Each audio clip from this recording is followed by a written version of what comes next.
మొగోను అయితే ఇప్పుడు నీ పార్టీ నుంచి నువ్వు బీఫామ్ ఇస్తా అంటున్నావు. నీ బీఫామ్ తీసుకోవడానికి తెలంగాణలో ఎవ్వరు కూడా ముందుకు రాడు. నీవే నీ బీఫామ్ మీద పోటీ చేయి. ఇప్పుడు నీ పార్టీ పేరుకొని పోటీ చేయి. నీకు డిపాజిట్ వస్తే నేను ఆలయంలో పోటీ చెయ్యా.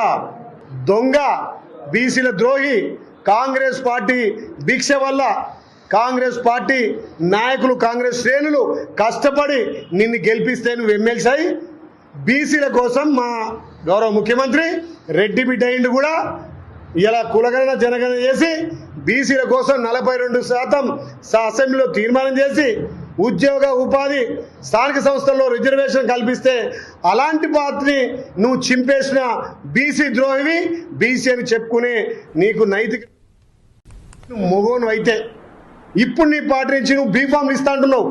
నీ బీఫామ్ తీసుకోవడానికి తెలంగాణలో ఎవ్వరు కూడా ముందుకు రాడు. నీవే నీ బీఫామ్ మీద పోటీ చేయి. ఇప్పుడు నీ పార్టీ పేరుకొని పోటీ చేయి. నీకు డిపాజిట్ వస్తే నేను ఆలయంలో పోటీ చెయ్యా.